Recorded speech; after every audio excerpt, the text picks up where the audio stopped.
Tonight we're going to learn about things that glow in the sky, deep sky. So I'll just go through some of the couple of events before I go out. So tonight we've got Karelle talking about how to see the brightest explosions in the universe with an optical telescope, and go back to, so this is on our website. All the events, most of the events that you are listed on here. So on June the 8th, we've got a members observing in Geography Night at Mount Pleasant, and so that'll start at 5 p.m. The moon will go, I'll open the gates at 5 p.m. and there's no need to reply, so just turn up for a coffee and chat on social occasion. Bring your own equipment if you want to. And the moon will be setting at 5, what was it?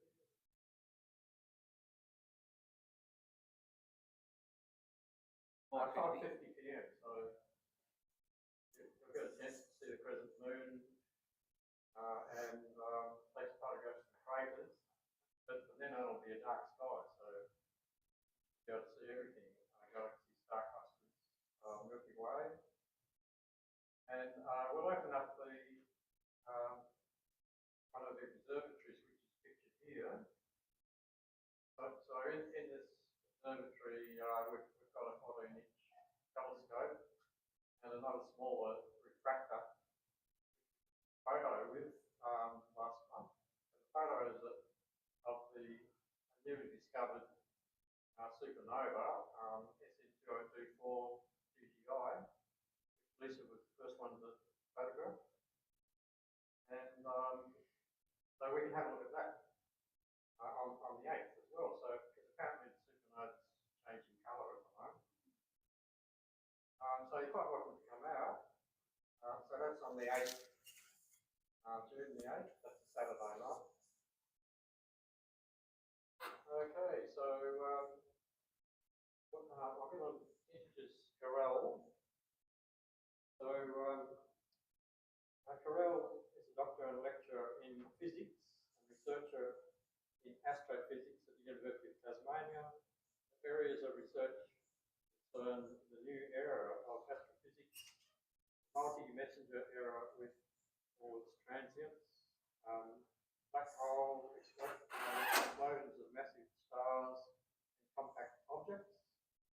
Karelle is French originally. She lived in the US for 5 years and moved to beautiful Tasmania, where she's if she's not up late observing the night sky, she spends her time on the water sailing, surfing, or in the forest hiking. Karelle. Thank you. Thank you. I steal that from you.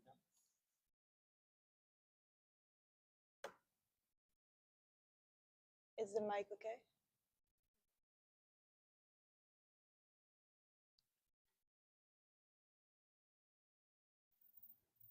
All right. So, hi. Thank you so much for the Astronomical Society of Tasmania to welcome me. It's really a pleasure to be here and to kind of make our two worlds collide between the professional astronomer and the amateur astronomer, although I do feel like an amateur when I see what you are doing and the beautiful picture you are releasing. This is amazing.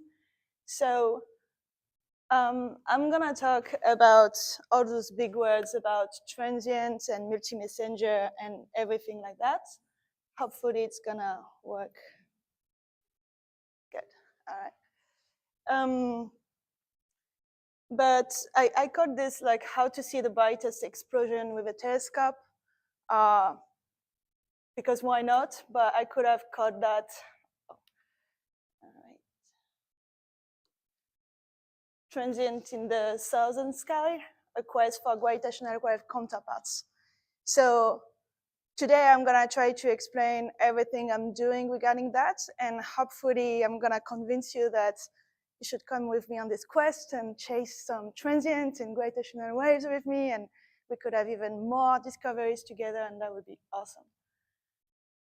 So to explain that, I'm gonna go way back 100 years ago, 1915, when Einstein published the theory of general relativity, and not gonna go in details, but basically what he explained is that we consider the universe as a space-time sheet. So everything is linked together between space and time. Technical aspect, I'm French, I speak fast. You can tell me to slow down, and if you don't understand me, you can say like, what? Okay, good. All right, so space and time are linked together, and no, you cannot travel in time, because if you do, you travel in space. So you would change something in the past, but it will have no repercussion in our world. I'm joking, this is sci-fi, but just so we're clear on sci-fi, it doesn't work. So this is the only equation that you'll see. Okay, maybe there will be a couple here and there, but I'm not gonna talk about them. But this one is sort of important, and those are just words to say the curvature of space is proportional with some coefficient to the distribution of mass energy in the universe. And what does that mean? If I use some sentences, it's matter tells space how to curve, and space tells matters how to move, how to behave. So until Einstein, we had this idea coming from Newton with the apple falling from the tree, right? But now we have understood that actually this works to here on Earth up to a certain point. It's a good approximation. It doesn't work when we work with big mass and objects in space, in the universe. When we have those, we have to use the general relativity. And we have to consider this space-time and how, if we have the Earth on it, on the universe, it will deform the geometry of the universe itself to the point that any object that is on the curve created by the mass of the Earth will be then attracted by this Earth, like our moon. So why is that important for us? We have the stellar evolution. So we start with some beautiful nebula that we are fond of because they have this beautiful picture. And depending on the protostar that you have, the different massive that they have, if they reach a certain threshold, they will go in this direction if they are massive enough. If they are not massive, they will behave like our sun. And that is cool, and I'm really glad for our sun, but I'm focusing on big explosions, so I'm gonna go on massive stuff. So we have the main sequence star, like Rigel, for those like who knows this one. And this kind of star will evolve into a red supergiant. And from this red supergiant, we will have at some point a supernova. So ejecting its matter through space, having again new beautiful picture. But what remains of the supernova is what interests me. So the death of stars is basically my interest. This goes to what we call compact objects. So those objects are either a neutron star, or if we are really massive, we become a black hole. So that is what remains of the star that has evolved, exploded, and the heart of the stars become one of those compact objects. So we're gonna dive in. Neutron star, it's basically made of neutron. We are not that brave in creating words. We want to be efficient. So a neutron star is an object that is 1.5 times the mass of the sun. It's not supermassive anymore, you know, it's just a blob of neutrons and has some crust, some atmosphere, but mainly it doesn't, there is no radioactivity anymore, it's just like, it's there, all right? What it has is a really strong magnetic field. It's one of the strongest magnetic fields you could ever encounter. And this will have some impact on what this kind of neutron star can do. If you have heard of pulsar, this is one of them. If you have heard of magnetar, it's coming also from neutron star, different properties, different level. But for now, what really interests me is the size of the neutron star. The neutron star is a really small object. It's a heart, remember, of the depth of the star. And if we consider Hobart, and we have this disk around it that is roughly between 10 to 15 kilometers, that's your neutron star. Now, if I take this neutron star and I reduce its size to the size of a tennis ball, this tennis ball will weigh 10,000 billion of kilograms. That's why it's called a compact object. It's so compact and dense that it's gonna really deform to an extreme point the space-time, the universe around it. And then we go to the black hole. So if this object originally was even heavier, even more massive, it will not only deform space-time, it will create what we call a singularity, a hole, if you wish, a place where we cannot explain anymore what is happening there. So we cannot apply physics, we cannot apply math, so it's a singularity, the law don't apply anymore. That's my picture of a black hole. It's an interstellar picture. It's not a real picture. It has been made by Kip Thorne. I had the chance to be part of the team of Kip Thorne. I'm part of LIGO. So I met him and talked to him about the Interstellar movie because he was the person who actually was the scientific reference for it. And thanks to this movie, they created the most accurate simulation, numerical simulation of a black hole. Because see, this is a numerical simulation for the movie, but accurate. And this is the picture a couple of years ago that they took the real picture. Right. So it's kind of close, we can kind of see. But here we have what I talked about. So I would like for you to envision not only that this is 3D space, this is also time, right? You don't only bend space, you also bend time. This is when everything becomes a bit mind trick, but bear with me.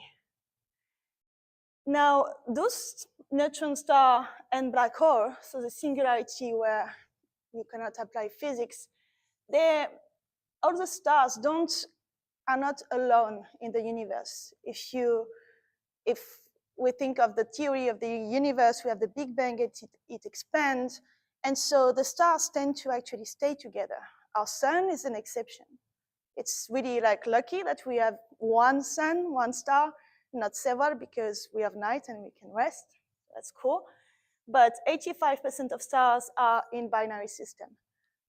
Or I should say perhaps, because again, always remember that everything I say is theory, because we didn't count them. We just extrapolate from what we see up to the point that we can see it. So what happens when you have two stars that explode and the heart remain? And the heart is either two neutron stars, a neutron star and a black hole, or two black holes. They're gonna always be attracted by each other and they're gonna rotate around each other. But by doing so, they will deform space-time like when you throw a rock in the lake and it creates these waves. This is exactly what is happening. And those waves are actually gravitational waves. And these waves travel through the universe and we receive them here on Earth. Is that clear for now, or are there already like questions on this part? Cool, all right. So what is the challenge in that? You can see that 100 years ago, Einstein actually predicted those gravitational waves in his theory of general relativity. But we detected them in 2015. 100 years later. So the issue with gravitational wave is that to detect a gravitational wave, if I compare it to the distance of 150 million of kilometers, well, it means that I need to measure this distance to a precision of the order of an atom. So that's very, very tiny. And this is how tiny it is. So it's 10 to minus 18, 21, depending on what you're talking about, meter. So for reference, 1/10,000th the size of a proton. So we had to create the most performant instrument ever created by humans to measure this detailed, tiny deformation of space-time that we receive here on Earth. And how did we do that? We use a Michelson interferometer, for those of you who like physics, but basically a laser through a beam splitter. 50% goes in one direction, 50% in another direction. It's the same length up to a mirror, and it bounces back, comes back from both sides, and if the length is exactly the same, nothing comes out. If the length starts to squeeze and stretch, if you have a gravitational wave, this is what would happen, then you will see a signal coming out, an interference. That's what we are looking for. So we are using physics to track astrophysical phenomena. And that's me in the LIGO, so the Laser Interferometer Gravitational Wave Observatory. This was in Louisiana in the US. And this is just to show you a bit of what we're looking at. This is all the different things happening regarding vibration, seism in the world, locally. If there's a truck going through, like delivering the mail, we know about it because we have to know about it. And the mirror, the laser, everything, I am more an astrophysicist than a physicist, but it was just blow-minded to go there and see the precision and the new technology that they created to make that happen. The force suspended, for suspension for the mirror to avoid any sort of movement on the mirror. Everything, they had 270,000 what they call sensor to check what is happening in this entire facility. So this is 4 kilometers long of void. The laser goes here, it reaches the mirror, they're both sides at the same time, comes back and we check the signal. I should mention there are 2 in the US, there is 1 in Italy, and now there is 1 in Germany too, but it's a small one. And now there is 1 in Japan. So it's growing and we are planning on making more of those. So this is what we actually receive as a signal.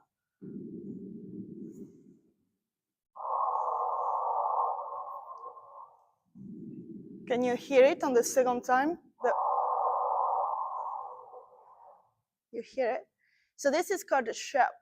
It's basically the acceleration of your signal, and it shows what is happening when the star, the 2 compact objects, emit gravitational waves, get closer to each other, and at some point merge to create a black hole. So that's the birth, the first ever observed, detected birth of a black hole live. So pretty good. We cannot hear it if you see the frequency that we actually receive those gravitational waves at. We had to transform this into human sound to have this nice whoop, chop. So that was cool. For me, it was my postdoc. My thesis was on detecting those gravitational waves, the counterparts, so the light coming from that. And to have light, I need a neutron star, I need matter. And right now in 2015, for my first postdoc, I arrived first week, switch on the detector, get gravitational wave, didn't expect that, and it was craziness. So it came from two black holes colliding. And we had several others, including on Christmas. So picture that, you know, when you have to like, okay, we detected again something, cool. At this point, we were not sure it was real. We had to check even if someone didn't plug an iPod or something because we couldn't believe it. It was so clean. It was cleaner than our simulation. So that led to the Nobel Prize, which was, again, you know, well-deserved because those people worked 40 years on this instrument to develop it. So that was a good reward. But for me, what interested me in my thesis was on that. It was gamma ray burst. The fact that when you have two neutron stars and they rotate around each other, at some point, the matter of one will merge with the matter of the other, and they will actually have this jet emitted of energy, high energy jet, a gamma ray, actually. And not only that, but when the gamma ray goes through here, you have your void, and at some point it reaches your circumstellar medium, so every dust is gonna hit it, and you're gonna have not only gamma ray, but X-ray, optical, radio, UV, so everything that you can actually see with a telescope and a radio telescope too. So we have the prompt emission, and we have the afterglow. So this part, the gamma rays, are actually detected by satellite. And how? We have to go back to this. I'm not an historian, but I just like this story because it's about war, but it creates something cool, which is not usually the case for war. So, and it didn't end up in a war. It was actually a crisis. So in October 1962, there was a Cuba crisis where, long story short, I'm gonna summarize in Russia installed some missile in Sicilia, in Cuba, pointing at the US. The US replied installing some missile in Turkey, pointing towards Russia. Things were going really wrong. They decided they shouldn't do that, and they decided to make peace, just to have a drink, which was cool. That's history for me. I'm that bad that this is how I'm gonna summarize it. But what came up of that is the fact that they had this ban treaty for any testing and any nuclear things on Earth, and it has some details on submarine or the atmosphere. But what's interesting is there are some bad people that didn't sign it, if you know what I mean. So, you know, there was some trust issue. So they decided to launch some satellites that will check for gamma emission coming from the Earth, because the gamma emission is a sign of like when you have any nuclear testing. So they sent 12 Vela satellites between 1963 and 1970. They are huge. And the interesting part is that they detected 16 bursts of gamma rays.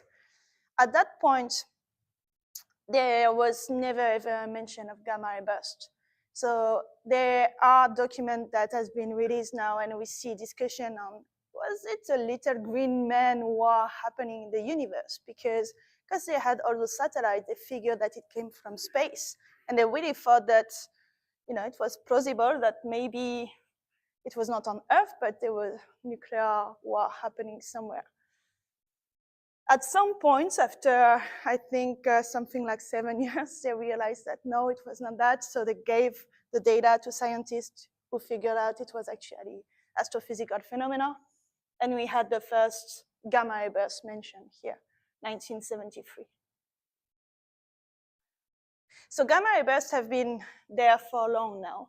It's what my talk is about, in the sense that those are the brightest explosions that you would never have if you compare this flash of gamma rays, I'm starting with a toaster that works at home for 1 minute. Speaking in erg, and if you wanted, you could convert in joule or whatever speaks to you. But it's just to compare it. It's gonna be easier in erg because I'm going really up. So 10 to 11 erg for a toaster during 1 minute. The sun for 1 second is 10 to 34. I'm gonna go to supernova, because you know this one, 10 to 50, but the supernova is days.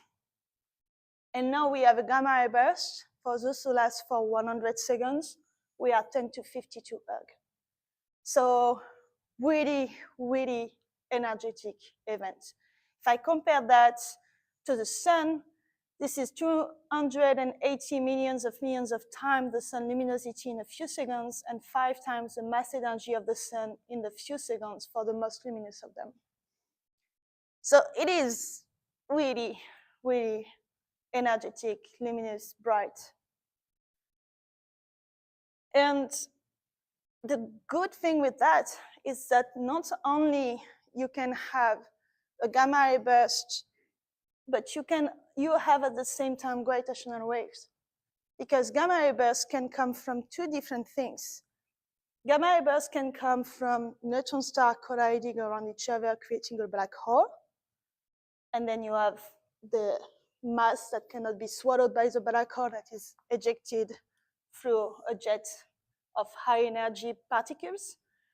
Or you have also your massive stars. If you remember the evolution, the massive stars that gives you a core collapse supernova, well, it does also create a gamma ray burst, and it does also create, in some condition, gravitational wave. So, not going there, but this is all the physics reasoning of why should we work on that. The main reason that I can mention is with gravitational wave, we can have the luminosity distance.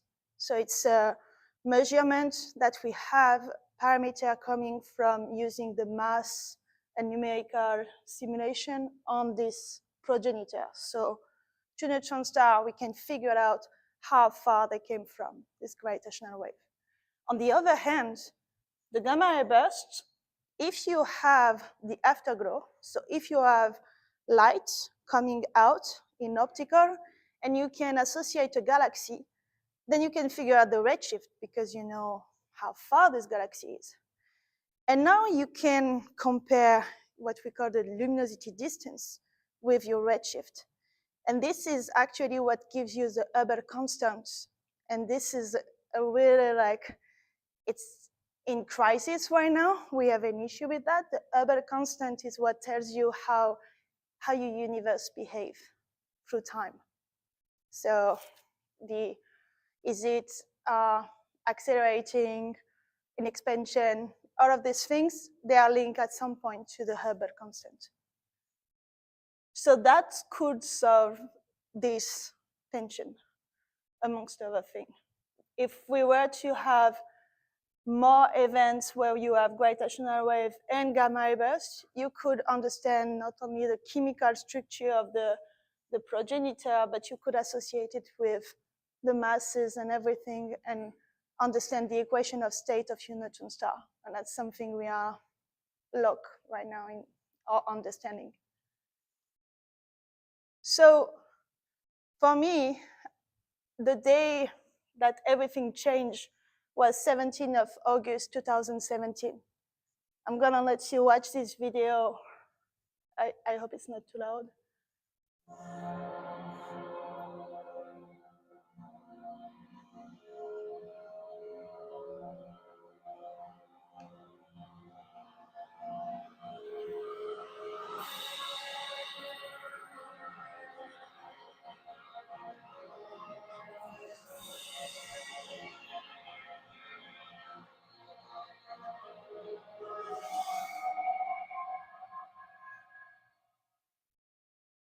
So that's the effect that it created in me, this music, because I actually spent my entire PhD thesis predicting that this would happen. So this was the first ever coincident event between the detection of a gravitational wave and the observation of a gamma ray burst simultaneously. Before that, we could not say that gamma ray burst came from two neutron stars merging. We could say, we think that. But thanks to this event, that's it. We had our proof. So this is how it looks like through LIGO, so the gravitational wave detector, and Fermi, the satellite.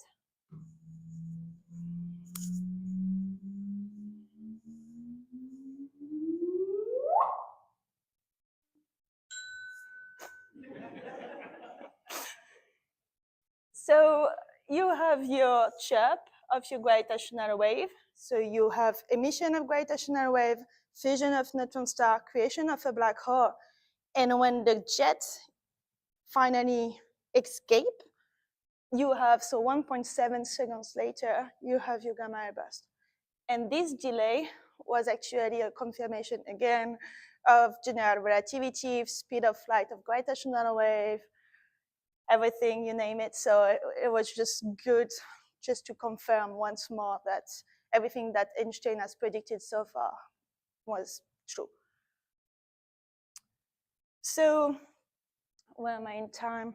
Good. I'm gonna skip a bit of the details of that, I think. I want to go to the interesting part. So, yeah, you have your neutron star colliding and creating your coalescence, and we have the short gamma ray burst. So you have satellites observing it, and then at some point you will have UV, and this is roughly when we observed the gamma ray burst, the optical emission of the gamma ray burst, so the afterglow. But at the same time, I don't know if you noticed in the video, there was this jet that hit there, but there was a very big blob going isotopically, meaning in all direction. This is actually a kilonova. And this is something that, a kilonova. So instead of supernova, you know how we are not good with names? Supernova, it's a kilonova. So it's less energetic than a supernova, but it is the same principle. It is matter being expanded in all direction through the explosion of those two neutron star merging. So we saw it as a blue kilonova, and it became red as your supernova now is changing color. It's a sign of some chemical processes happening. What we didn't know, and this is why 2017 was such a switch for us. So kilonova was just a theory. It was a theory since 2013, right? So we didn't even think that this would be happening. We could observe it even. So we observed it, so that was really amazing. But then we saw this. The color changed from blue to red with time, right? This is a sign of nuclear reaction happening. It is here actually a rapid process.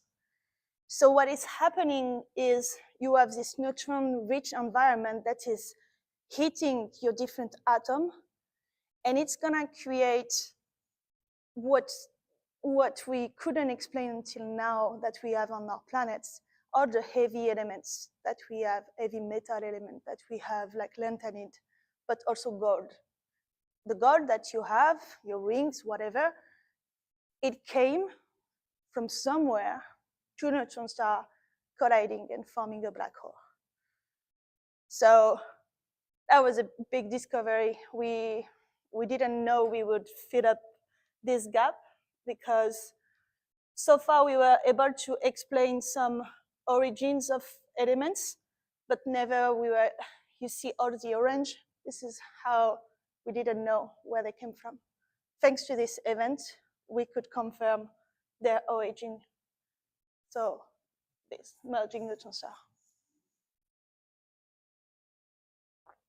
So yeah, think about it. Each time you have some gold in your hand, that somewhere there was a black hole that formed, and you have this little piece of gold here. There are a lot of questions that need to be resolved, and the issue right now is we have not observed another one yet. We think we have potentially some here and there, but we never had what we had in 2017. And we are chasing. We are chasing really hard. So why is that? We had a satellite for GRB that is called Fermi, that when it's like in the line of sight of the jet, can actually detect the jet. And then we had another one, Integral, that also saw the jets, the gamma ray burst. Then they send the information to all the observatories. So there were like 70, 80 observatories that worked on it. And then you had gravitational waves, so you could see this area. This is a big area for astronomers. So these are all the galaxies, and the team that I work with in Santa Cruz decided to point at this. And so right here, that there was a little dot that appeared, and that was changing color with time. It was the 13th galaxy that they decided to point at. This is another view of it. You can see August 26, 28, 22. You can see how it's bright. It was 10 hours after the gravitational wave and gamma ray burst alert was sent. It took 10 hours for someone to see something. So we really need help right now, because we have a lot of different observatories and we are trying to work together, but there are a lot of different challenges. For example, if you are not observing the right part of the sky, well, that's it, right? If the meteor is not good and you are with your optical telescope, that's it. This is the amount of gravitational wave that we have observed so far. And this represents in solar masses, so from 1 to 200, the different sorts of events that we have observed. So everything that is above here in blue are black holes. So two black holes colliding, forming, for example, this one and this one forming a bigger one. But here you have the neutron star. So we have a decent amount now. Like, I think we have reached even 10 right now. And we had even like one neutron star black hole in May. I'm gonna show it to you. But we were incredibly lucky to see, you see like this little dot appearing, and everybody decided to work on it together. So this is me working with all the teams to make sure like everybody give their data, share their data, and we work on this paper with these 70 observatories. That was an incredible work, and it has, I don't know, it's really impressive and hopeful for the future of astrophysics. So how can we find more? So we want to have bigger, wider, deeper survey to see these bright events that are actually far, far away, so really faint. So why is it hard? Because this is the amount of, if we take binary neutron star black hole, we should see a lot of them with the gravitational wave. But the fact is, when you have a gravitational wave, you don't have a dot, right? You have a sort of banana shape, because we don't have enough detector right now to figure out where they come from. So you need to have another messenger, and this comes with the new word multi-messenger. We have entered the multi-messenger era in astrophysics, where we receive a messenger from gravitational waves, so the gravitons, but you receive also photons coming from light, so electromagnetic wave. And maybe one day we're gonna receive particles like neutrinos. That would be even a new messenger, really exciting. So the localization is poor, and this is an example with the team in Santa Cruz. we work on 1908-14, so on the 14th of August 2019, there was a gravitational wave, and that was the best localization we had at this moment. So after 4 years of using the detectors. This is the amount of observatories taking data every night, and there are big telescopes amongst them. There are like 1 meter telescopes. Some of them are even 4 meter or 8 meter. So it's huge. It's really huge. Unfortunately, we didn't see any multi-messenger, any other counterparts with light for this one. As I said, it was a one-time thing. But luckily, in September, we'll have Rubin Observatory. So we'll have the 8-meter telescope working. And that's gonna be really, really good for us because yes, James Webb Space Telescope is good. Not a lot of people have time on the James Webb. You have to show that your data are worth it. And how can you say that when you don't know where and when this burst will appear?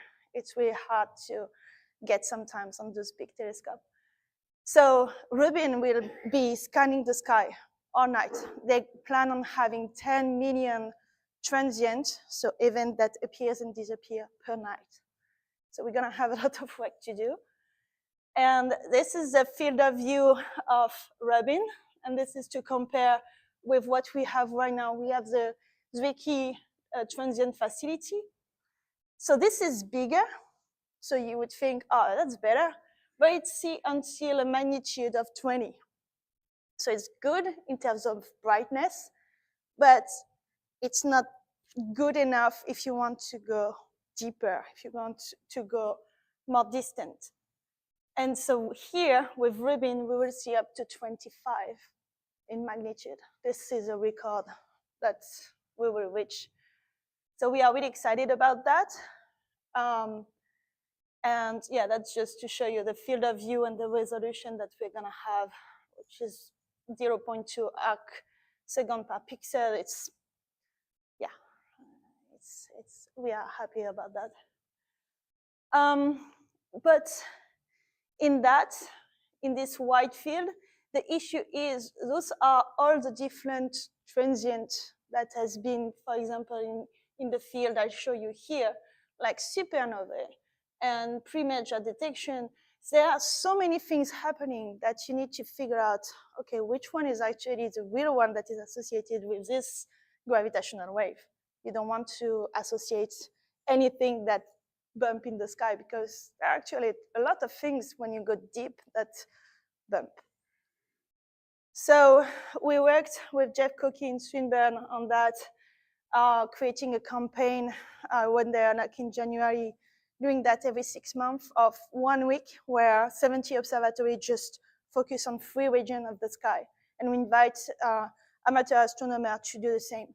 So like this, anything that we can see, we just send it to different people in the world, and they all point and check in this region every night for a week if something changes. Statistically, we should have seen something by now. We haven't, but we're still looking. Another way is to get more gamma ray bursts. So we have right now the Fermi satellite for gamma rays, and we have Swift, but they are dying. They are not supposed to even be alive, so we are lucky to have them. But lucky us, we have SVOM coming in a month. It's gonna be launched. So I'm part of this. It's a French-Chinese satellite, and we're gonna have exclusivity on the proprietary data. So we are the only one in the South to actually be able to receive specific targets and follow them. Because it's good to have teams that can dedicate times on following, tracking the same event and see if it changes color and everything like that. So I wanted to show you the Green Hill Observatory. That is 1 hour and 15 minutes away from here. That's 2 telescopes, a 50 centimeter and a 1.3 meter. And this is the team of people. So I am here for the past 2 years. I just arrived. I'm an ongoing lecturer here, but those are the people that made it real. Green Hill was the person that really worked hard to make that happen. He was an astrophysicist. He passed away, so they named the observatory for him. And this is a team. So you have Kev, Kim, Tony, Andrew is a director, Dave just loves physics and is a real good physicist, but doesn't do it now, just for fun, you know, when you need to build a telescope, why not? JD is the person I'm replacing because he's really good. He's an astrophysicist and professor. And yeah, now he teaches Tai Chi, so it's, you know, it's cool. So yeah, with that, we have this beautiful mirror. We are refurbishing right now the 1.3 meter, so hopefully we're gonna be on time. So that would be good. It's coming back soon. And I wanted to show you the team that I have here with my PhD student working with me. And this was the 10th anniversary of the Green Hill Observatory that happened this year. So yeah, it was just an occasion to have a barbecue, really, but you know. So the future for gravitational wave astrophysics and counterparts is really bright because not only we have already a lot of gravitational wave observatory, there are more coming, and we are working to have one in Australia, so fingers crossed for that. And we have new facilities coming as well. But now we want to actually have more, you know, the more the better, the more the better. We need to coordinate all the data that we have to achieve that. So with LIGO, we created different app, so you can download Chirp, so it sends you alerts if we have gravitational wave happening in the sky. If you want to play, I work with Cardiff, you have Black Hole Hunter, that's just to play, but it's fun. This is really useful. This is actually like using machine learning. This is how a glitch, meaning some noise, looks like in LIGO. And we actually ask people if they can spend some time to figure out which noise is what sort of shape. So you have a bleep, a whistle, and that helps us to remove this noise and clean the data in gravitational wave data. So yeah, it's a bit like a Pokemon chasing them all and removing them. And you have Space-Time Quest, again, just a game, because we are big nerds. But if you want to chase multi-messenger or transients, I really recommend that you get Astro Colibri. It's a team in Germany, so I work also with them, and they are up, like if something doesn't work or if you want more features, they can have that, they can integrate it, you just contact them. And you have it on your phone or your computer, you can log in, so you can have your own telescope, where it is and everything. And then it gives you, like this is a GRB that happened yesterday. And I wanted to check if I could see it from here. So I asked the visibility and it told me, okay, it's gonna be at peak, what we call at peak. So the best here, so it's before night. And then you can still see it. We can see it up to 30 degrees, you know, like it's okay-ish. It's not the best, we really want to have it up, but yeah, it was not an interesting one for me, so I'm like, okay, and it was raining yesterday, so all right. But this is also showing everything. You have supernova, even neutrinos. If there is neutrinos detected, you can see them there. You have really every transient. So, this is just what happened recently. In April, we had a neutron star black hole, and we really hope to see light coming from the neutron star black hole. Theoretically, we don't think it's gonna happen, but we never know. So each time there's a neutron star black hole, we are chasing. So this is the amount of people that were on there. We also had some data. Nobody saw nothing. with neutron star, black hole, we are trying to fill the gap because, you remember I told you neutron star are 1.4 solar masses. There is a gap of between 3 and let's say 6 solar masses that we don't think that they can be neither neutron star, it's too massive, but it's too light for a black hole, but we start to fill the gap. So we start to improve our understanding of the physics of black holes and neutron stars. So that's really exciting.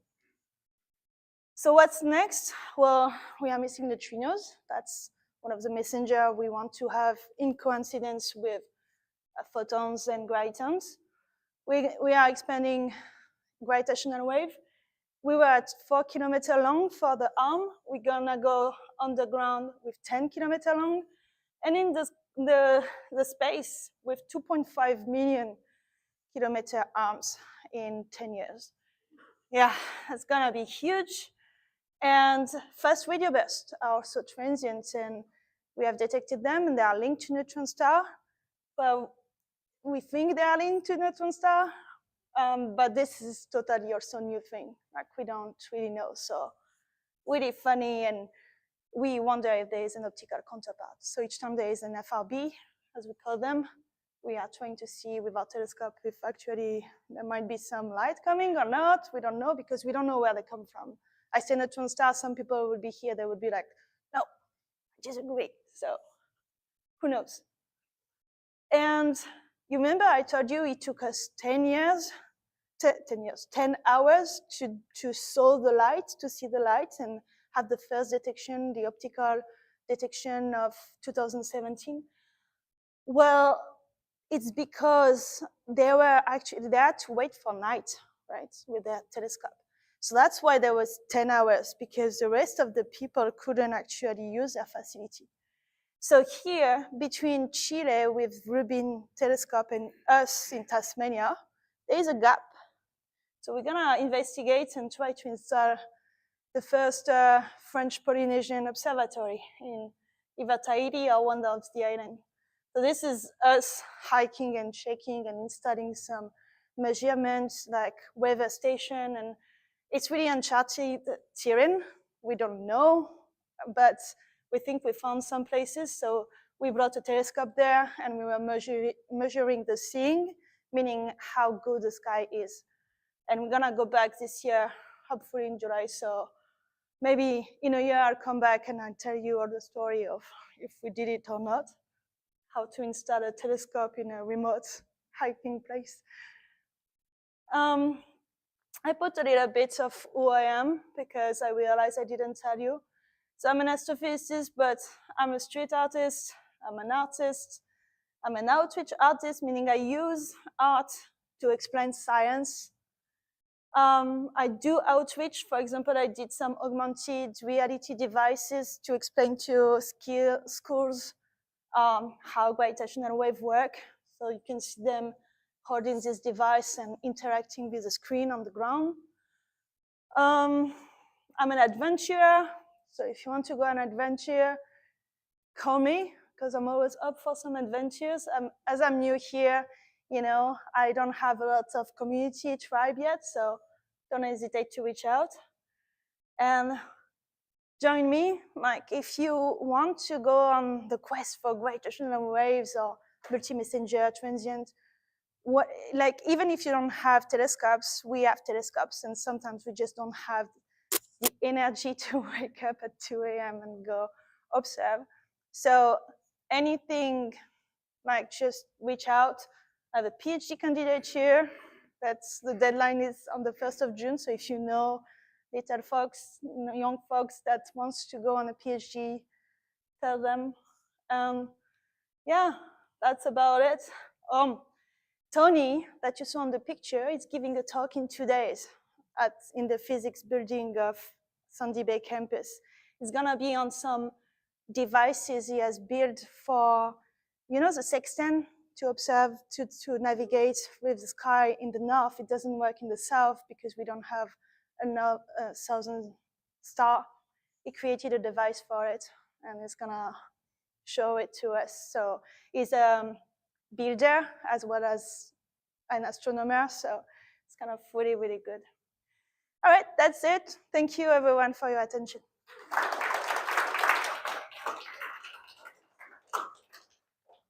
We've had question time now, so I'll ask the So, first question. yeah. How do the skies in France and Tasmania compare? Well, okay. I'm gonna say the obvious that I come from a northern sky, so I was lost when I came here. That was a bit like, I don't know, confronting, because I've been in an astronomy club since I was 8 years old. So I knew everything about the sky, the mythology, everything. And I came here and I was like, okay, so how do I know where the south is? Oh, there is no star, okay. So it has been really interesting. In terms of seeing and brightness, like Tasmanian sky is amazing. Like there's a reason why I'm here. And like in France, you can go maybe somewhere in the Alps and see a little bit, but the Milky Way, you see it, but it's not as vibrant as what you can see here. It's just, I really acknowledge the Dark Sky Association that is working to keep the darkness, and we need that as astronomers. We really need it, because this is not comparable. And also the fact that you have the center of the Milky Way. This is so cool compared to us. We have just the arm, you know. It's like, it's nice, but it's not. You don't see all the dark patch that you have here, the dark mu, for example. We don't have that, so yeah. And you're hoping to see Halley's Comet? Sorry? Are you hoping to see Halley's Comet? Oh, yeah. Yeah, yeah. I will be 76, because it was the year of my birth, like 86, Halley's Comet. So I will be exactly, when I was 8 and I joined the astronomy club and I heard the story, I was like, okay, 76, I can make it. So easy. In Tasmania, yeah, I think so. It goes with the side of life. I feel like you know how to live longer in a more chill way, so it's good. I told Karelle that if she finds a comet, she can name it after herself. She says, what did you say? I forgot. I probably said that I would not. Yeah. Okay, any questions? Yeah, you mentioned LIGO. Mhm. How does LIGO actually record interference? Is it like graph output, or is it actually? Because I remember when I started. Yeah. When LIGO started, they had to, when they stood developing the science. Yeah. The Berkeley computing people brought out their program to also the survey work from the big radio telescope parts. Mm-hmm. They never explained what you're actually doing or how it was working. Yeah. Mm-hmm. How does it actually record it? Yeah. So it's time series. So you can see the time here. And so you have your frequency happening from your laser. So it's frequency of light. Mm-hmm. Yeah. And then you have all the auxiliary channels. So it's not straightforward. Imagine that it's not just one detector, right? I mentioned the 270,000 auxiliary thing. Right, yeah. So you have to combine that. So it has to go through algorithm processing. So on the graph you showed us when you were on the monitor, each little pixel in the screen would be a detector of some description or within that range. Yeah. And they would say, I've detected this level of light at this frequency. Yeah. Right. And then you integrate it. So you don't see that. This is the final project. You actually see a grid, like time, but like every dot, you can see some pixel that is related to something happening. A funny story is that when I was there, the picture, so I was on shift, so I was taking care of the detector, making sure that there was nothing wrong happening. we could see some peak of something. We didn't know what it was. And then we realized that it was becoming a bit chilly each time there was this noise. It was the AC that when it turned on, created vibration on the roof and created the noise. Well, this is what half the challenge with LIGO was. Yeah. Even I was just thinking about the moon was gravitationally changing the Earth's shape. Yeah. Even when you look at, say, example from the sea, tide goes out, gravitate or the weight of the sea is so much weight in the full tide. There's a lot of deformation of the Earth as well. Yeah. So you do use empirical afterward processing, right? Yeah. You don't. Yeah, you have to remove or process. The moon is at this position, this position. Hey, that's the moon. Yeah. Then you know what's happening. Yeah, but the main one was the seism, the big seism, everything. Like usually when there's a big seism, it's really hard to even retrieve some data sometimes, because if it's too close, it's just too, I don't know, it's just too chunky. Yeah, too noisy. Yep. Yeah. Okay, more questions? No, behind you. Sorry. On that graph that you were showing Yeah. there, it's trying to show the merger of two black holes after the merger down effect. Uh-huh. Is that sufficiently detailed enough to show the structure of the black hole? No, the ring down is some. So okay. So this is the neutron star, but let's say that it's black hole and it has a ring down no matter what. This is using numerical relativity. So like we know what we expect. So we use a template bank of like all the masses of all the different neutron star black hole. We combine them, they create different shape of gravitational wave, and we can check lifetime if any shape, meaning the inclination, the spin of the black hole, everything is actually something that we have observed in the data. Now the ring down, we cannot do that. So the only way to do that is to use the other pipeline method that we have, which is when two detectors work at the same time, then we can try to extract something out. We were never, like, the signal was never good enough so that we could compute something of after the merging. It was just too faint for us to detect. But that's why we have LISA. We're gonna be able to go in low frequency because of the length. So it means that we're gonna actually have way beyond, way before the merger and way after. So we hope to be, because we're gonna be, I didn't put the curve, but we're gonna be so low in sensitivity, we're gonna be really good. We hope to understand better that. It's gonna be a challenge though, but yeah. That's a good question. Yeah. Here you say that your Rubin telescope is in Chile. And what can you describe the telescope itself? Yeah, it's an 8-meter telescope. Yeah,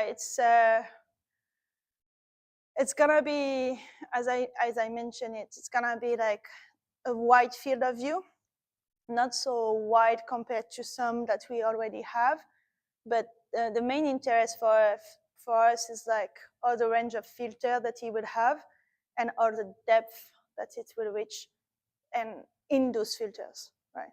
So yeah. Magnitude 25, invisible.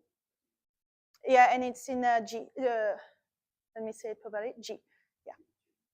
Yeah. What's its F ratio? I couldn't say. I'm sorry. This is yeah. Yeah. No, I would not. I didn't write it down, so I don't. No, I'm sorry. Yeah. Yeah.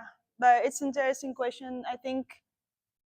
Yeah, if you check it out, you could find it. Yeah. Any other questions?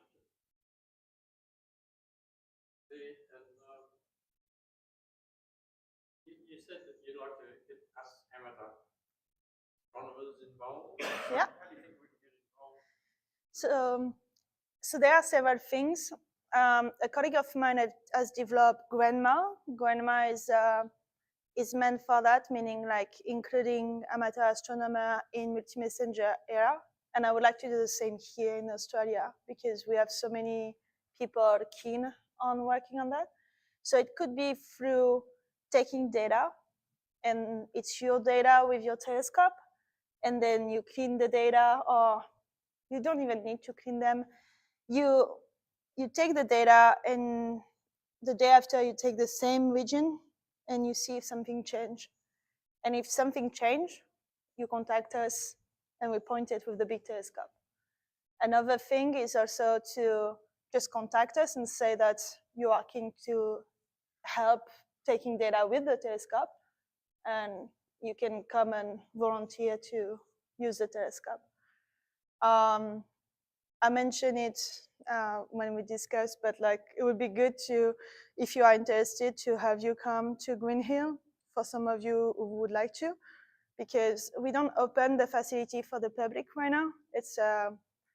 It's work in progress to make it happen. It's on farmland, so we have to pass 5 gates, and that includes a lot of sheep and a lot of cows, and yeah. So, but I think it's also something that would worth it to like have you guys coming there and having a night of observing. You put out your telescope. It's remote. It's really like dark, even darker than around here.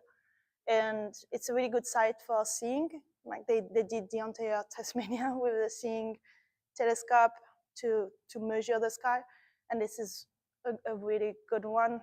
So yeah, I think there are different avenues, and I really encourage everybody to just talk to me if you are interested, and just if you just want to also see it, because why not? We are just here. So take lots of photographs, collect the data. Yeah. So we use filters, right? So we don't do, unfortunately, we don't do pretty pictures. We use the time on the telescope to do science, so we cannot have, we don't use O3 filter, for example, like all the filters that would give you the pretty colors. We don't do that. But yeah, if you're keen on seeing just black and white plain things, then yeah. And we're gonna develop also a program with schools. So trying to have schoolers who wants to use a telescope and would want to observe some things, to do that. So that's another avenue too. Like if they are teacher, or if you know some teacher that are interested in that would be good, because we're gonna make it happen within this year as a startup project. So yeah. Yeah, we've got some people looking at variable stars. Yeah. So maybe someone would like to look at kilonovas and help you out. Yeah, that would be good. Yeah. Okay, so if there's no more questions, I'd like to thank Ruth for coming along tonight. We can see how passionate you are Thank you. about supernovas and kilonovas, black holes, neutron stars. Yeah. So thanks for coming. Thank you so much. Thank you, everyone.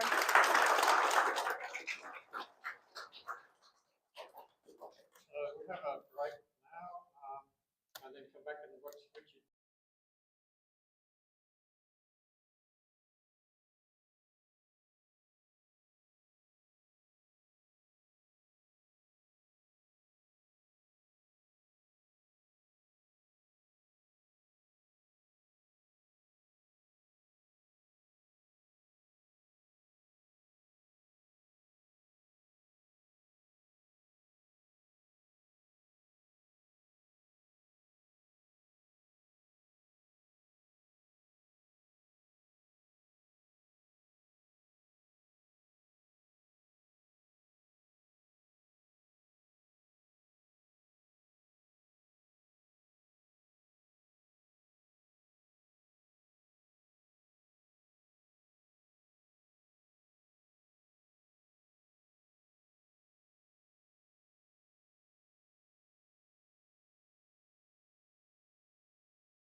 Sorry?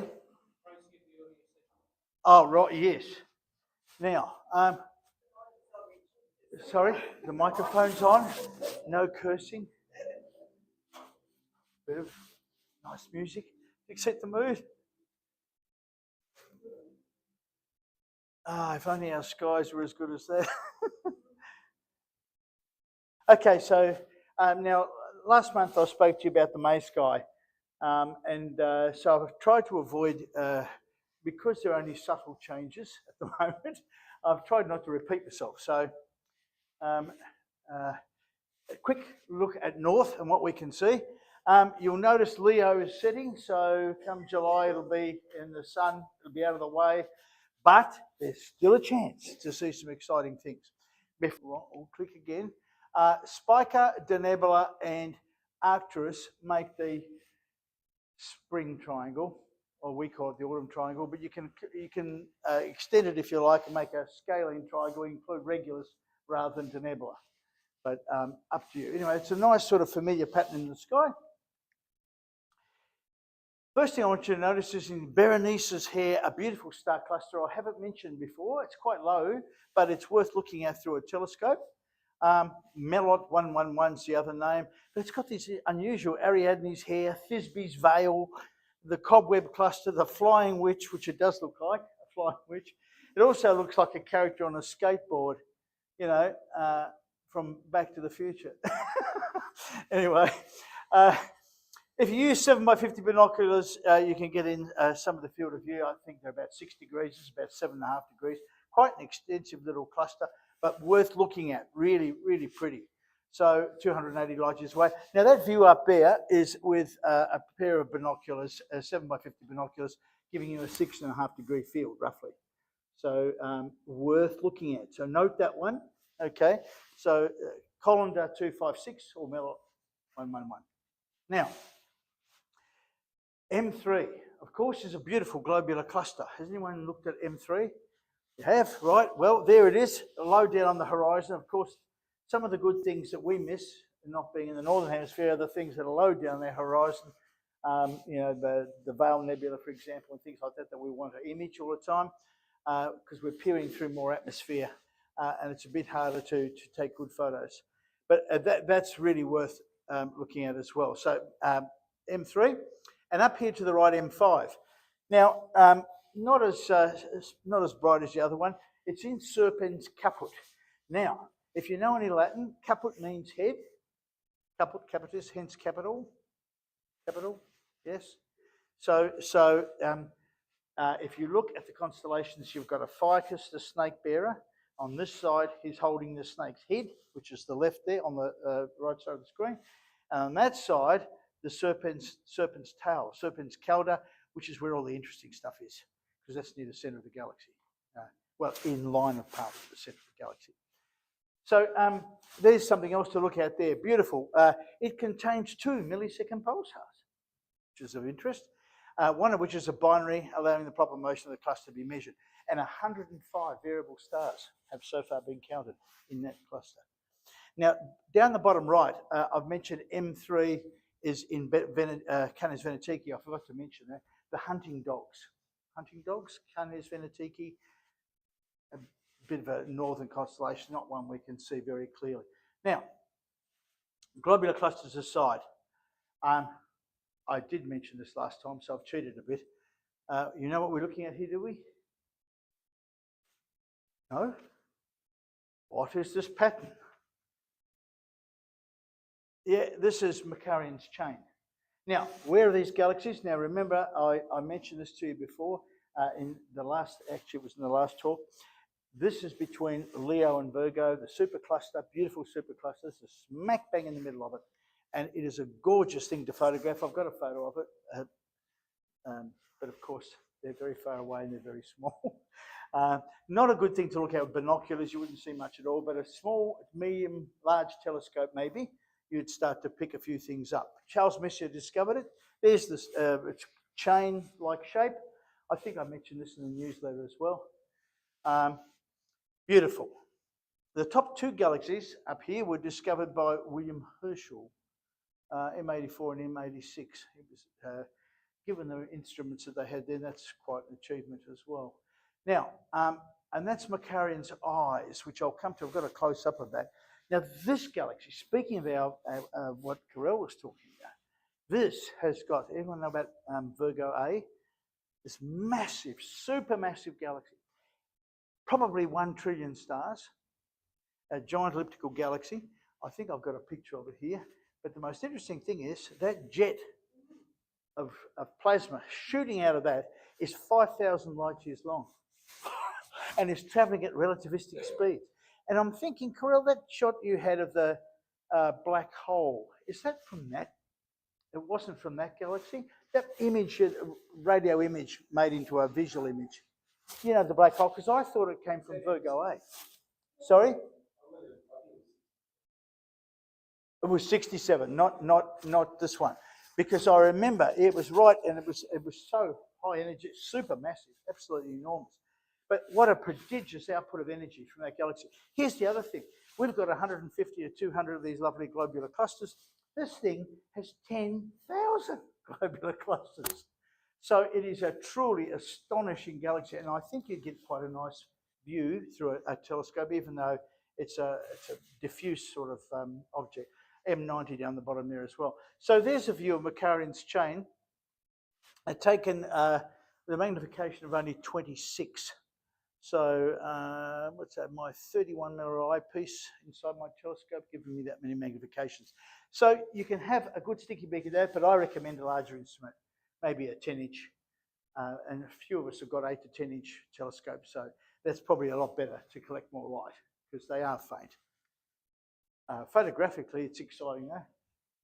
To see things come up on your tablet when you're taking these pictures. And that's Macarian's eyes.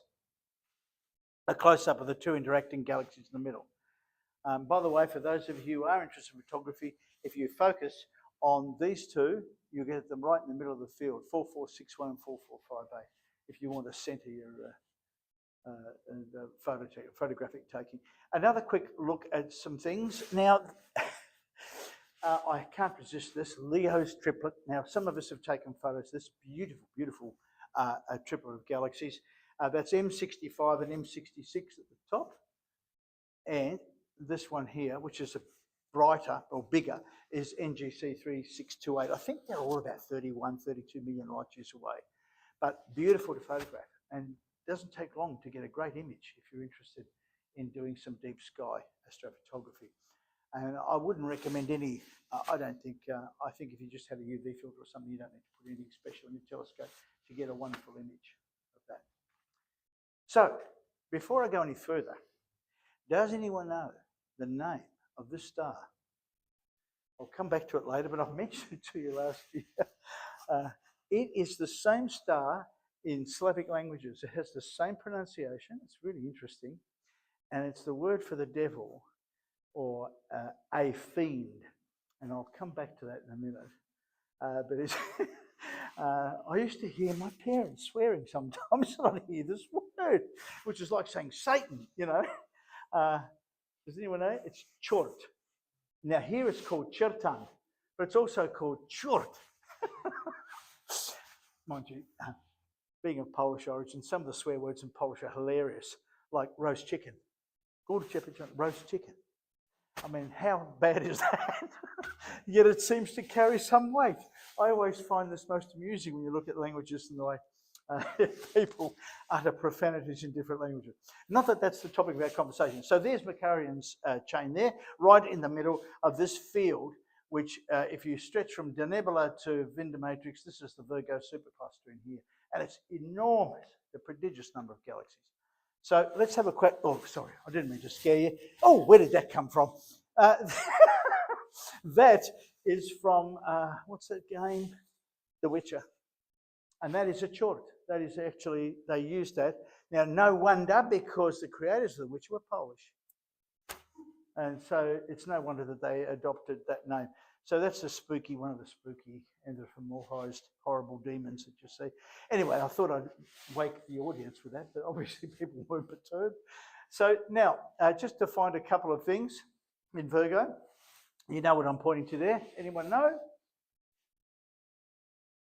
Sombrero Galaxy? Yeah, Sombrero. So you're only looking at about 10 degrees. Now, 10 degrees is a closed fist, basically. So if you extend your, do that from those stars, Spica, which you can't miss Spica. Now, that's an interesting binary system. I think we've talked about it before, 250 light years away. Ellipsoidal binaries rotating at such a high speed, pot-bellied, and almost, perhaps they'll probably collide one day, those two stars, won't they? The binary system, maybe.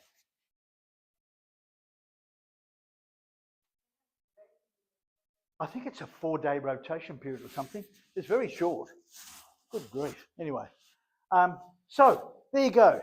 Sombrero. Small, but reasonably bright at magnitude 8. So noticeable in low-powered instruments. So there's something to look out for. And you can do that with your fist if you haven't got if you've got a planetarium program, your telescope will turn there anyway. Right.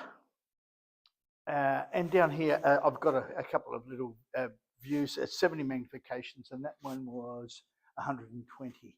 But remember, when you increase the magnification, you spread the light out before the object gets bigger but fainter, so you don't see as much. So it's always better to use low magnification. Now, yes, a ficus, the snake bearer, I won't put in the drawings, you can work this out yourself. Corona Australis. Now, last time I talked about Scorpius in some detail, but let's look at Sagittarius, which is coming up behind Scorpius now in the evening sky. So if you wait a bit later in the evening, you'll be able to get a good view of this wonderful, this is the best part of the sky in lots of ways. Now, before we leave a ficus is known for its globular clusters. M12, M10, M14, just to mention 3. There are quite a few, and they're worth having a look at, maybe through binoculars, but certainly through a medium to high power, larger instrument. So M12, this is a picture by Adam Bloch. We all know Adam Bloch. Those of us who use PixInsight know who Adam Bloch is. He's a very accomplished photographer, and that's no mean feat because it's not a terribly bright,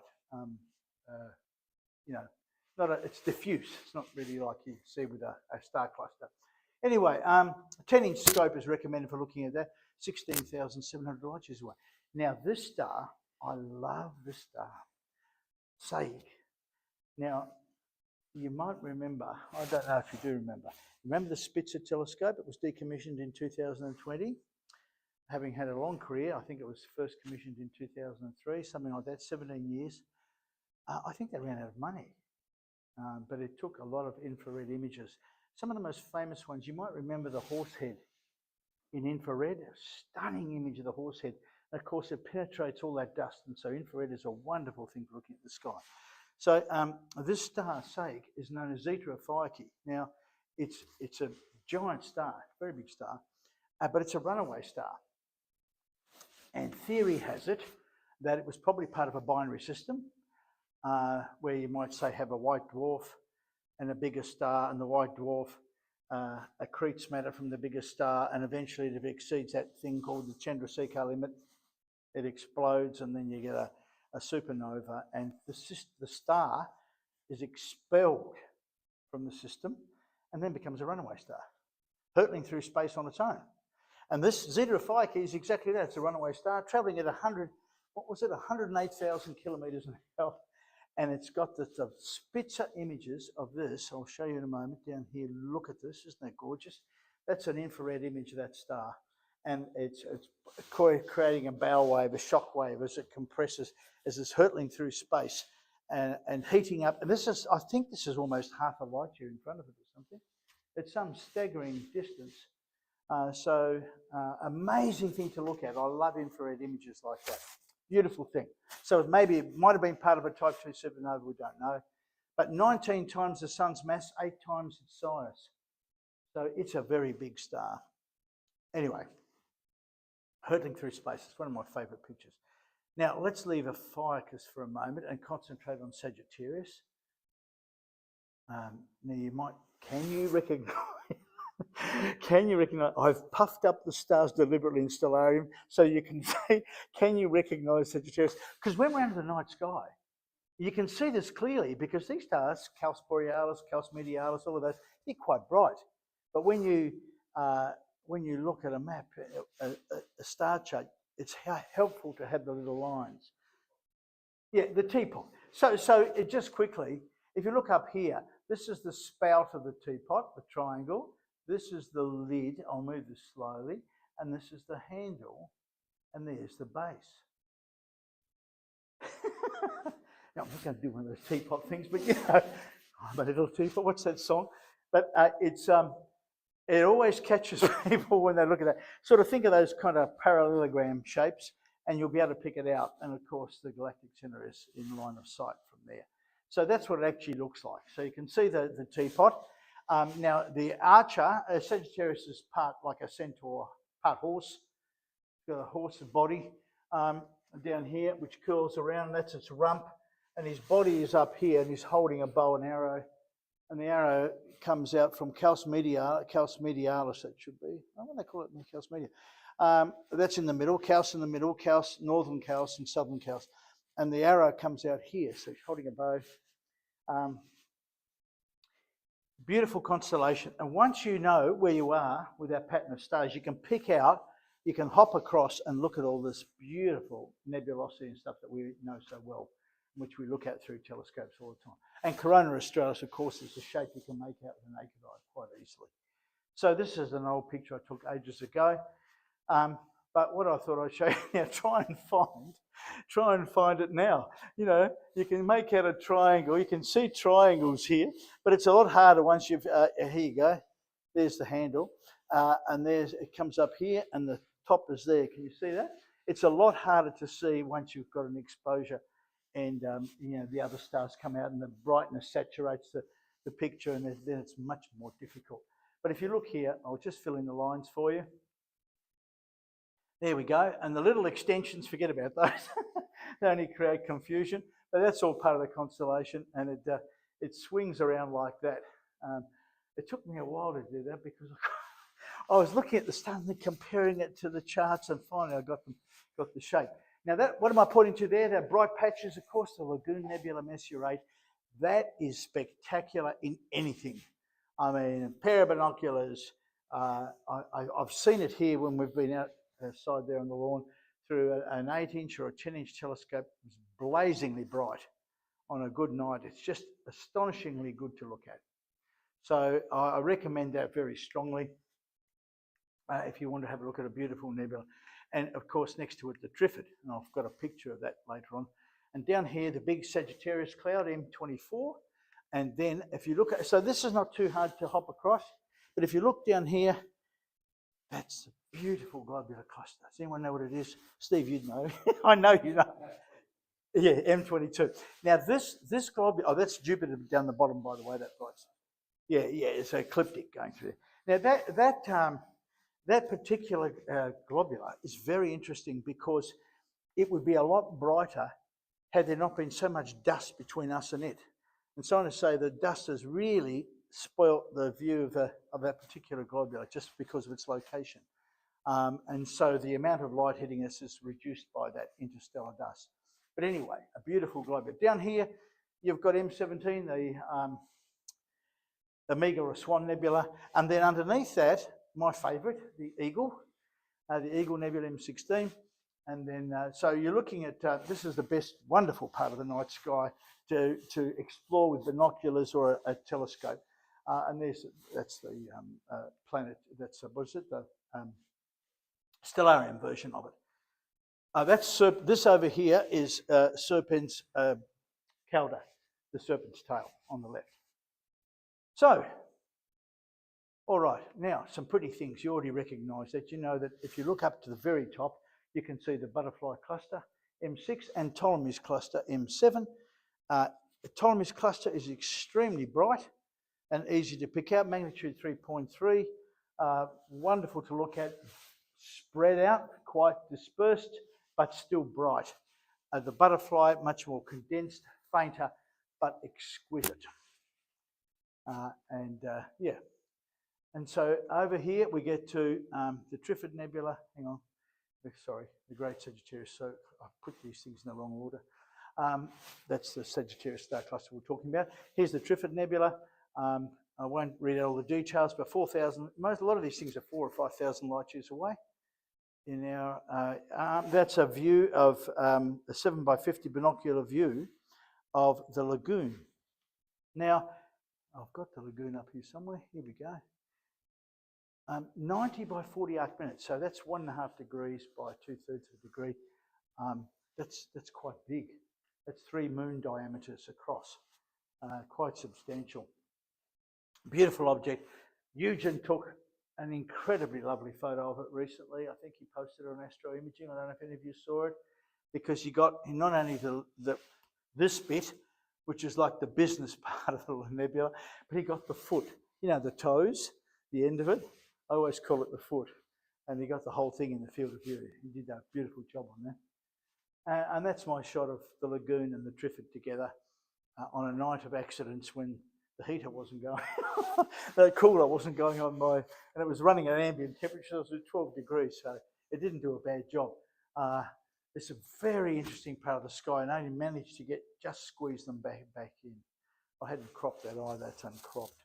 Now the eagle is a beautiful thing to look at. I think that's a Hubble image, I'm not sure, that one on the left, but it's worth looking at through an eyepiece. It's not as bright as the lagoon, of course, but you do pick up that cluster in the middle, which is quite bright. And I've got that at 120 magnification.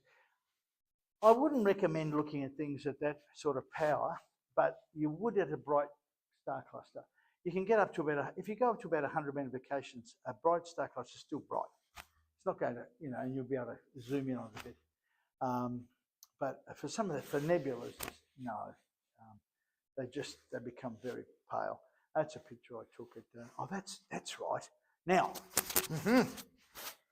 Font Hill, when my butt was frozen to the chair, and it was 4:30 in the morning, and everyone had gone to bed except my friend Michael Booth, who was on the other side of the building, and Dallas. A couple of didn't realise they were on the other side. I thought,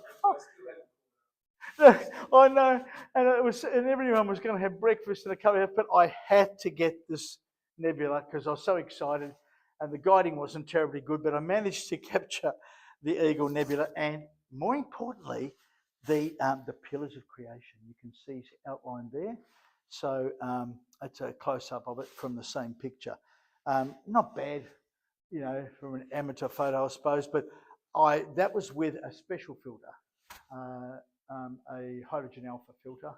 I think it was Eugen's optical extreme, so it was dual band, hydrogen and oxygen. Not much oxygen, hell of a lot of hydrogen though. But what an amazing object. I think it's about 140 light years wide and about 55 that way. So,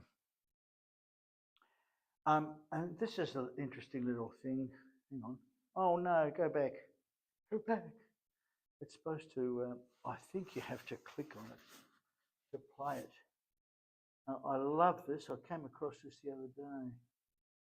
If I can just get the mouse onto it. Oh, excuse me. I will.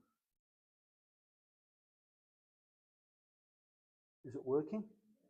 Sorry, yeah. So it's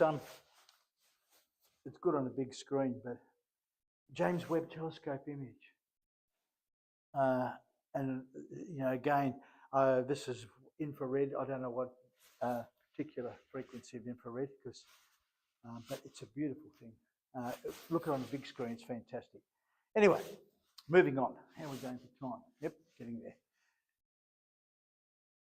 Right, last visit to Sagittarius. M22, which I referred to earlier, that's a beautiful picture by Joseph Drudas, and that is by Hubble. Look at the middle of that cluster. It's dazzling, isn't it? 100 light years across, 10,600 light years away, 300,000 solar masses, and it features 6 planet-sized objects that are not orbiting a star and have been detected in the cluster, which is interesting. It seems to host 2 black holes, and the cluster is one of only 3 ever found to host a planetary nebula.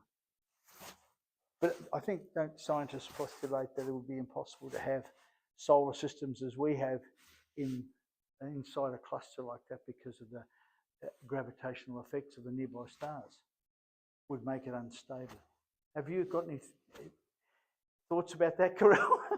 So, because I read somewhere, someone speculated that if they're within a tenth of a light year of each other, and their gravitational influences must be so powerful that no solar system would be stable enough to maintain, orbits like we have. Anyway, well, interesting stuff. Now that is a fake image, it's not a real one. Pentax, what's 120 magnifications on the centre of, that's what you get as a field of view. Now looking south, I won't dwell too much on the south. However, if you put your neck right up, you'll see the Southern Cross is culminating on the meridian, and it's really high up at the moment, and it's about 70 degrees or something, I think. So it's a good time to look at it if you're in a chair and you're able to sit back. I'll never forget this picture of this American guy. He had two telescopes on an enormous platform, and it was electrically operated, and I think they were Ritchie Chrétien telescopes, I'm not sure. But he had these two huge telescopes, and he was staring at this, he had a live feed, and he was staring at this image on the screen, and the two telescopes were pointing at the same one, whatever it was, up in the night sky. And he just pressed the pedal and it would turn. He turned to his next object, and then it would track. And I don't know where I saw that, but I thought, that's comfortable. You can sit back with a cup of coffee and just gaze at the night sky that way. Fantastic. Another globular, sorry, before I skip the globular. Now, I did have this last month, this beautiful galaxy. Now, 6744 is quite a size, actually. Do you image this at all, Lisa? Yeah. So very pretty. Magnitude 9, and it's got that, I think that's the bit that's called 6744A. See this bit out here? It looks like our Magellanic Cloud. That's also part of the same galaxy. Well, tidally locked anyway. Not tidally locked, gravitationally bound. Anyway, that's a size you'd get if you were framing that with an APS-C sensor. And my telescope, my 1200mm telescope. So that's the biggest size I could get. Of course, if you've got a Schmidt-Cassegrain or something, it's going to be twice that size. So those of you who've got your 8-inch and 10-inch Schmidt-Cassegrains, you get a much bigger picture. But anyway, so very pretty. A target for later on. Now, the Pavo globular is also famous, a beautiful cluster with a very dense centre.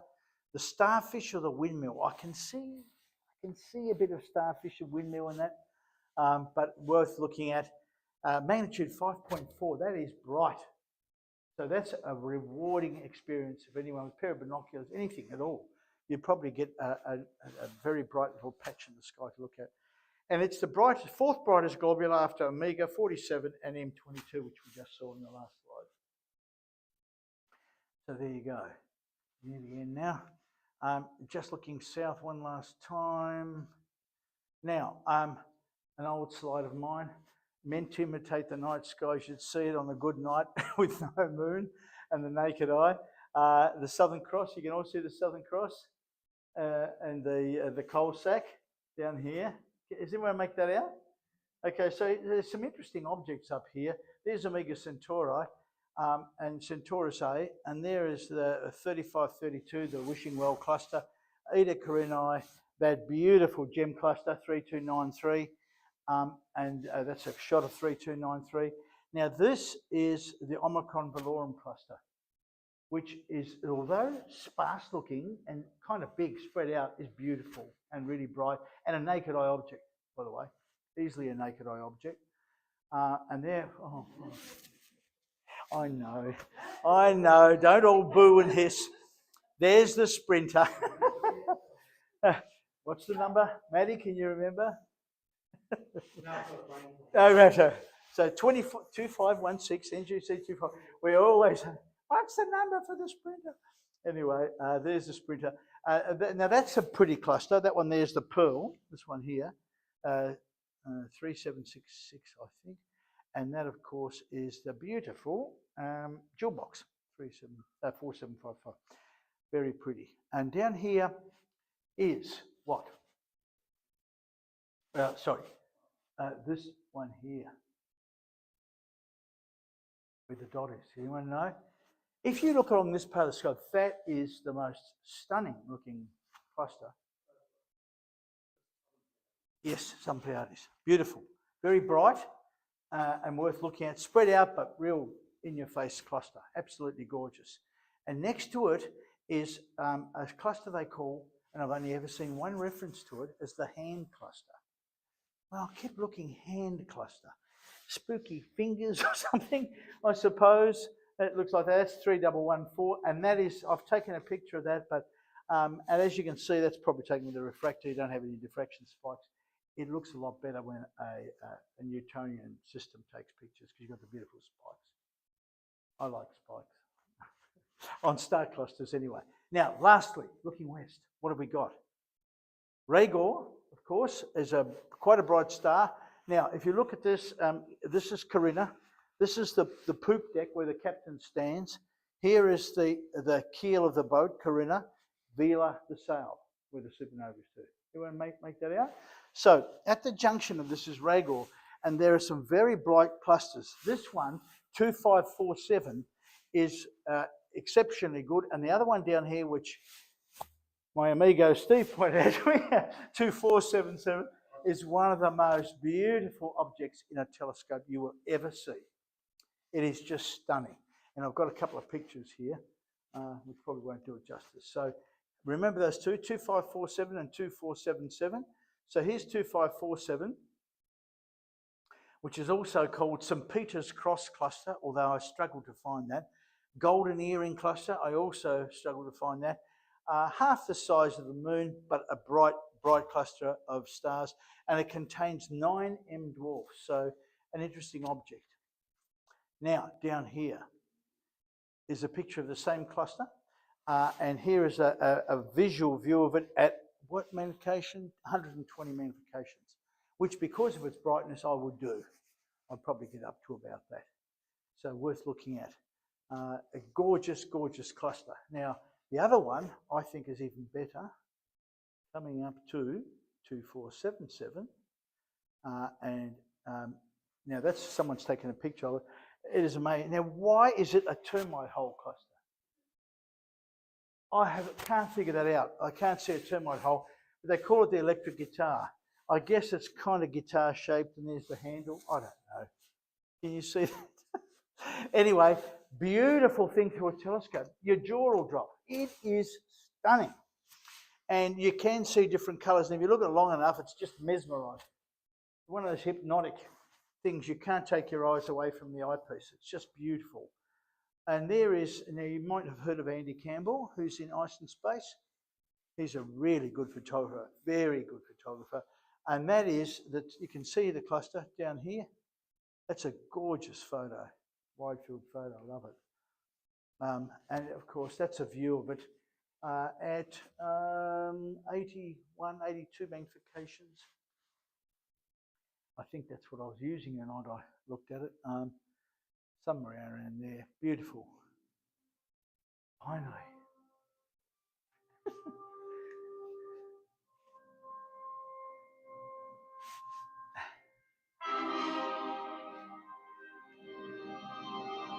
Yes, folks, in 5 days' time, oh, the music stopped, thank goodness. Sorry, in 5 days' time, we have that wonderful alignment. On Monday, I think it'll be, but you'll have to get up early. Now, it says pre-dawn sky. Now, what time's dawn at the moment?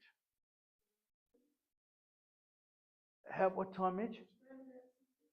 Yeah, I figure this will be clearer at 7 o'clock. If you want to see them all. Yeah. 7:38 is sunrise. Yeah, I reckon that's the best time. Yep, and you'll be able to see them all. However, the forecast is dismal. Oh, is it? Heavy rain.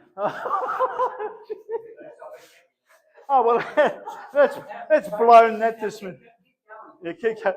But anyway, look, if you see over here, guys, Jupiter, Mercury, Mars, Saturn, Uranus and Neptune are up there too, but of course they're below. They're very hard. Yeah, the moon, right next to Mars. Yep.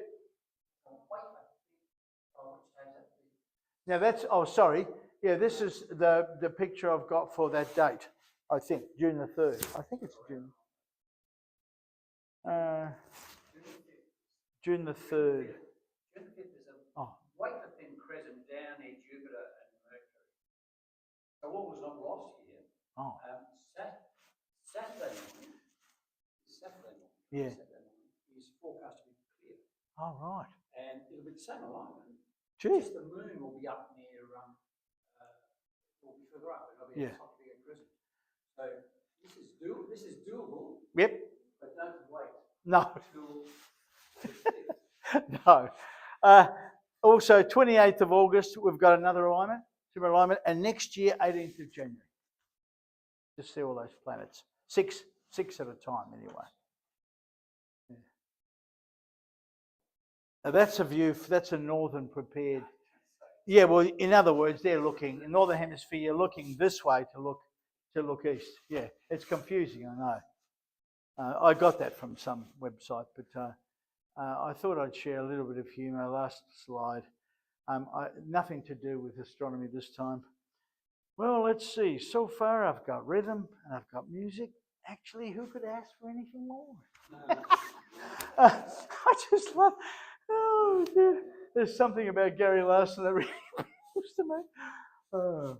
Anyway, that's it, folks. That's the sky for June. And next time I'll do July and August because not much will have changed at that time. So we might finish off winter. Yeah. Thank you. So, that was good. Anyway, let's put the lights on.